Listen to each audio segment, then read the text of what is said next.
രാമേന്ദ്ര സാറേ, RSSന്റെ സർസംഘചാലക് മോഹൻ ഭഗവത്ജി കഴിഞ്ഞ ആഴ്ച തിരുവനന്തപുരത്ത് വന്നു. ആ സന്ദർശനവും അദ്ദേഹം നടത്തിയ പ്രഭാഷണവും അതിൽ പങ്കെടുത്ത ആളുകളെ കുറിച്ചൊക്കെ വിവാദങ്ങളുണ്ടായി. നമ്മുടെ VC-മാർ പങ്കെടുത്തായിരുന്നു വലിയ വിവാദം. അതിനിടയിൽ ആ പ്രഭാഷണം എന്തായിരുന്നു? ആ പ്രഭാഷണത്തെ തുടർന്ന് പൊതുജനങ്ങൾക്ക് എല്ലാ മേഖലയിൽ നിന്നും വന്ന ബൗദ്ധികമായി വലിയ ഔന്നത്യമുള്ള ആളുകൾക്ക് എന്തും ചോദിക്കാനുള്ള അവസരം ഉണ്ടായിരുന്നു. അതിന് അദ്ദേഹം വളരെ സരളമായ ഉത്തരങ്ങൾ പറഞ്ഞിരുന്നു. അത് പിന്നീട് ജന്മഭൂമിയിലൊരു പരമ്പരയായിട്ട് വന്നു. പ്രത്യേകിച്ച് ആ ചോദ്യോത്തരങ്ങൾ അത് വളരെ ഇൻഫോർമേറ്റീവായിട്ട് എനിക്ക് തോന്നി. ആ കൂട്ടത്തിൽ ഒരു ചോദ്യത്തെക്കുറിച്ചാണ് എനിക്ക് മാത്രമല്ല എത്രയോ പേരുടെ തെറ്റിദ്ധാരണ മാറാൻ ആ ചോദ്യവും ഉത്തരവും ഉതകിയിട്ടുണ്ട്. ചോദ്യം ഇതാണ്: മഹാത്മാഗാന്ധിയോട് RSSനുള്ള സമീപനം എന്തായിരുന്നു? RSSനോട് മഹാത്മാഗാന്ധിക്കുള്ള സമീപനം എന്തായിരുന്നു എന്നാണ് ചോദ്യം.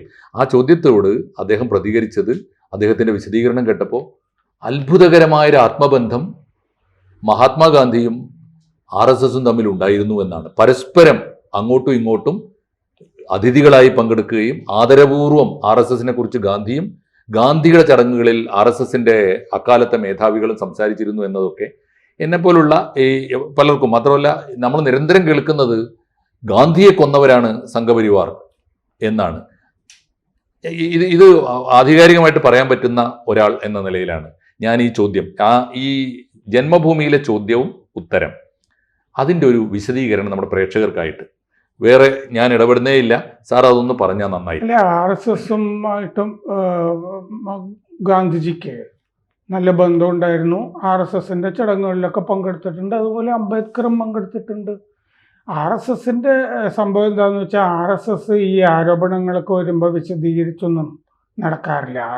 RSSന്റെ കാര്യം നോക്കി നടക്കുകയാണ്. അതെന്താന്ന് വെച്ചാൽ, ഇന്ത്യയിൽ ഈ രാമകൃഷ്ണ മിഷനില്ലേ, വിവേകാനന്ദന്റെയും ശ്രീരാമകൃഷ്ണ പരമഹംസരുടെയും ആശയങ്ങളും ആദർശങ്ങളും അനുസരിച്ച് അവരും വിവാദത്തിൽ പങ്കെടുക്കുകയോ വിവാദങ്ങൾക്ക് ഉത്തരം പറയുകയോ ചെയ്യാറില്ല. കാരണം നമ്മൾ ജോലിയിൽ ശ്രദ്ധിച്ചില്ല, ഈ വിവാദത്തിന് മറുപടി പറഞ്ഞുകൊണ്ടിരുന്ന അതൊരു ജോലിയായിട്ട് അങ്ങ് തീരും. നമ്മുടെ ജോലി നടക്കില്ല.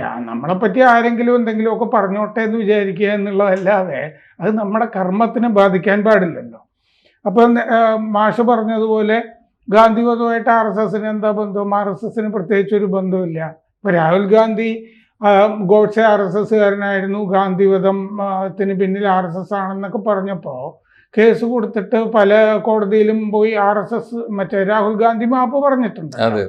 കാരണം ഗോഡ്സെ RSSലെ ആദ്യകാലത്തൊക്കെ ഉണ്ടായിരുന്നെങ്കിൽ ഇതിന്റെ തീവ്രത പോരാന്ന് പറഞ്ഞിട്ട് ഹിന്ദു മഹാസഭയിൽ പോയി പിന്നെ സ്വന്തമായി സംഘടന തുടങ്ങി സ്വന്തമായി പത്രം നടത്തുന്നു.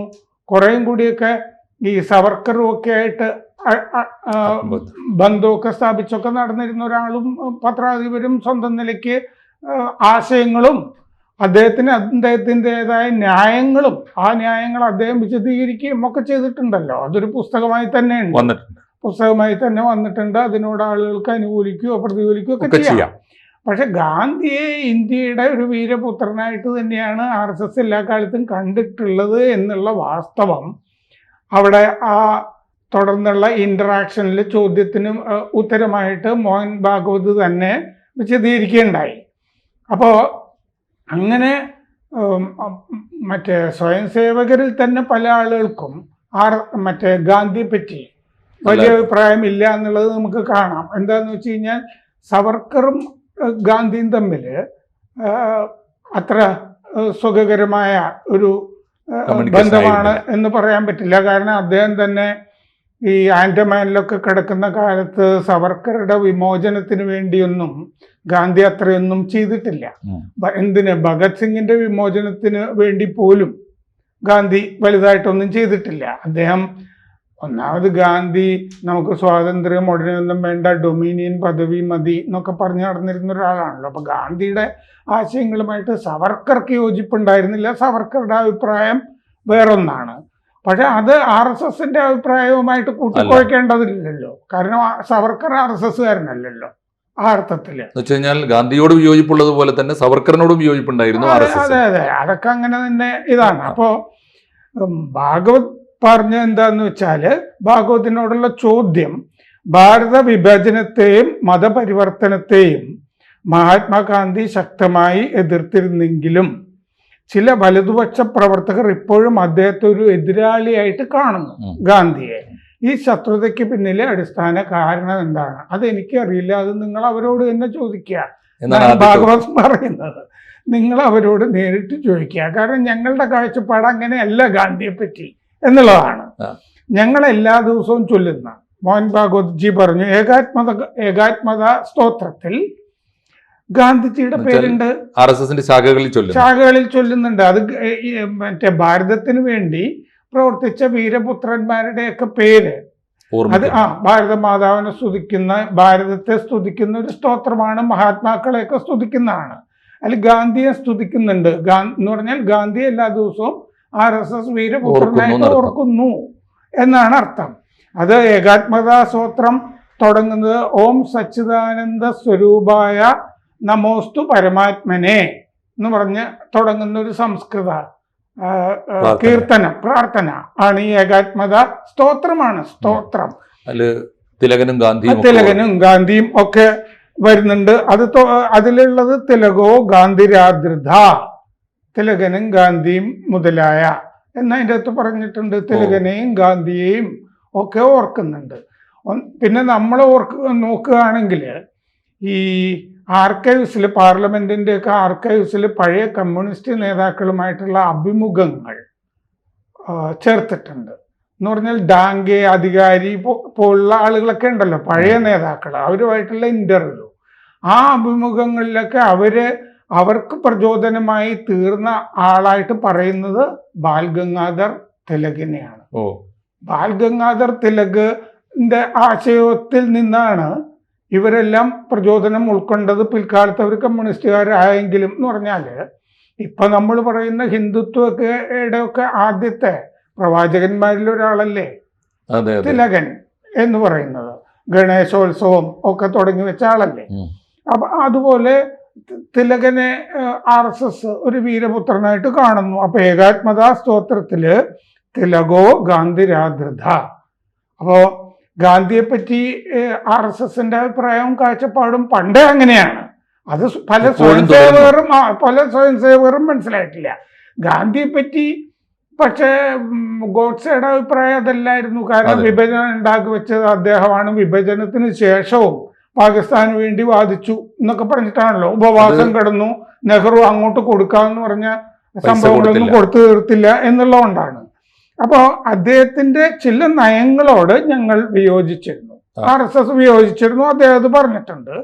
പ്രത്യേകിച്ച് പ്രീണന നയങ്ങളായി ഞങ്ങൾ കണ്ടതും സാങ്കേതിക വിദ്യയുടെ ചില വശങ്ങളോടുള്ള അദ്ദേഹത്തിന്റെ ശക്തമായ എതിർപ്പും. കാരണം ഗ്രാമസ്വരാജ് എന്നൊക്കെ പറഞ്ഞിട്ട് ആണല്ലോ അദ്ദേഹത്തിന്റെ ആശയങ്ങളൊക്കെ നടന്നിരുന്നത്. വൻകിട വ്യവസായങ്ങൾ പറ്റില്ല. അതുപോലെ തന്നെ മുതലാളിമാര് അവരുടെ ഡാമുകൾ വേണ്ട, അവരുടെ സ്വത്തുക്കളും ഒക്കെ ദൈവം കൊടുത്ത സമ്പത്തായി കണ്ടിട്ട് അത് വിതരണം ചെയ്യുന്ന ട്രസ്റ്റിഷിപ്പ് സിദ്ധാന്തം എന്നൊക്കെ പറഞ്ഞിട്ടുണ്ടല്ലോ. അപ്പൊ ചില വശങ്ങളോടുള്ള, അതേസമയം അദ്ദേഹത്തിന്റെ ജീവിതത്തിന്റെ വിശുദ്ധി, ത്യാഗമനോഭാവം, നിസ്വാർത്ഥത എന്നിവയെക്കുറിച്ച് തർക്കമില്ല. അദ്ദേഹത്തിന്റെ അവസാനത്തെ പുസ്തകം ശ്രീരാമനെ പറ്റിയിട്ടാണ്, ഗാന്ധിയുടെ. ശ്രീരാമനാമത്തിന് ഔഷധ മൂല്യമുണ്ട് എന്ന് കരുതിയിരുന്ന ആളാണ് ഗാന്ധി. ഗാന്ധി പൂനെയിൽ ഒരു ക്ലിനിക്ക് തന്നെ തുറന്നിരുന്നു, ശ്രീരാമനാമം ഉപയോഗിച്ച് ചികിത്സിക്കാം എന്ന് കണ്ടിട്ട്. അപ്പൊ അദ്ദേഹം പലപ്പോഴും പറഞ്ഞിട്ടുണ്ടല്ലോ, അദ്ദേഹത്തിന്റെ ഒരു ആയിയാണ് ശ്രീരാമന്റെ രാമായണമൊക്കെ ആദ്യം വായിച്ചു കൊടുത്തിരുന്നത്. അങ്ങനെ അതെ. അപ്പൊ ക്ലിനിക്ക് ഉണ്ടായിരുന്നു പൂനെയില്.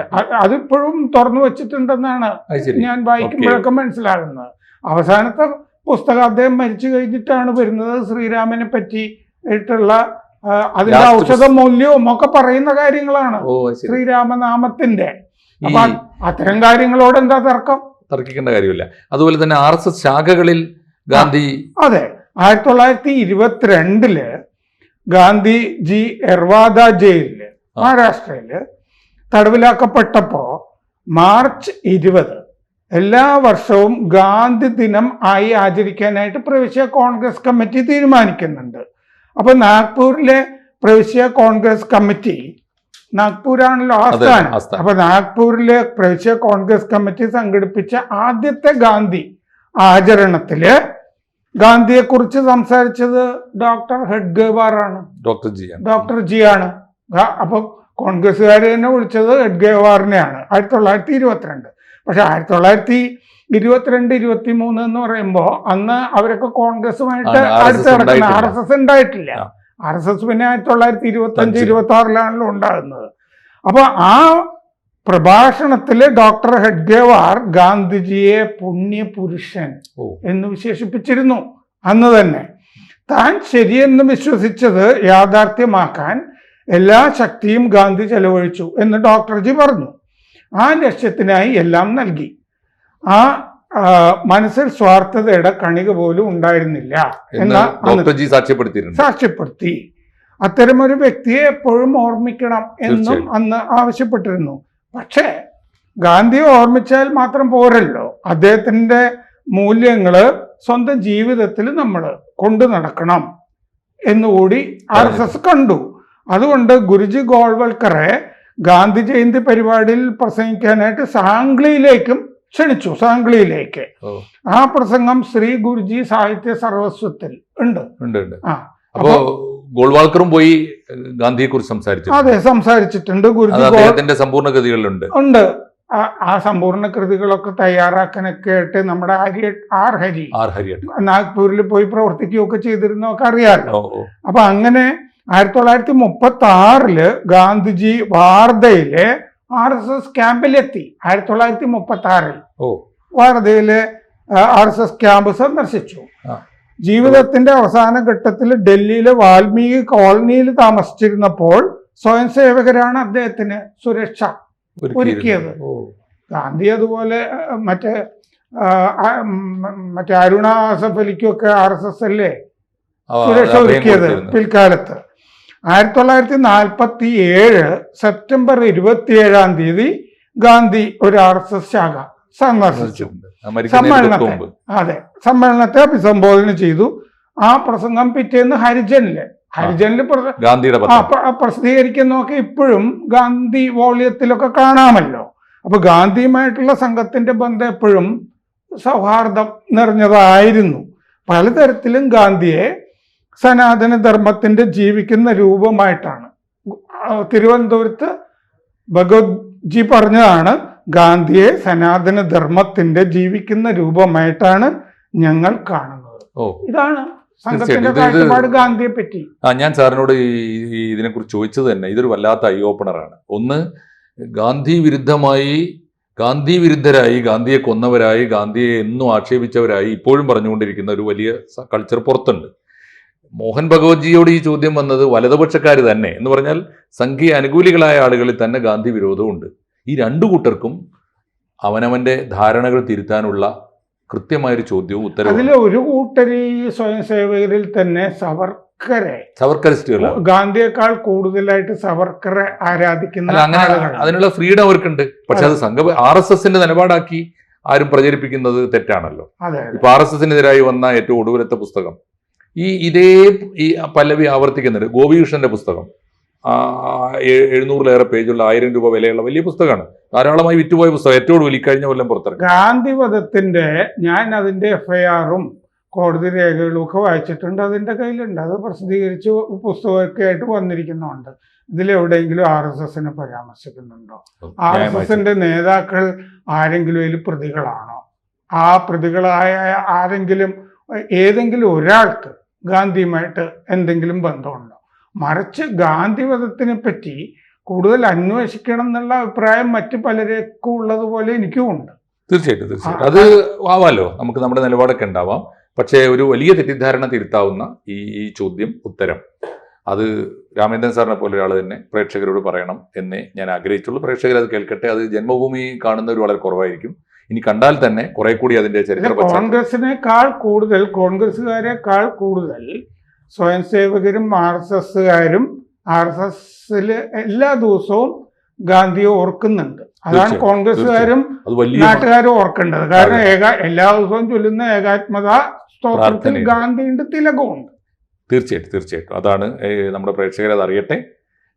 അത് തീർച്ചയായിട്ടും ഈ സന്ദർഭത്തിൽ അത് പങ്കുവച്ചത് വളരെ ഉപകാരപ്രദമായി. എല്ലാ കമ്മ്യൂണിസ്റ്റുകാരും ഓർക്കേണ്ട ഒരു കാര്യം, RSSന്റെ ഒരു ഗണഗീതം എഴുതിയിട്ടുള്ളത് ONV കുറുപ്പാണ് എന്നതും കൂടി. തീർച്ചയായിട്ടും അതുകൂടി ചേർത്ത് പറയേണ്ടതാണ്. സന്തോഷം സാർ. ഓക്കെ. കൂടുതൽ വാർത്തകളും വിശേഷങ്ങളും നിങ്ങളിലേക്ക് എത്താൻ ABC മലയാളം സബ്സ്ക്രൈബ് ചെയ്യുക, ബെൽ ബട്ടണും അമർത്തുക.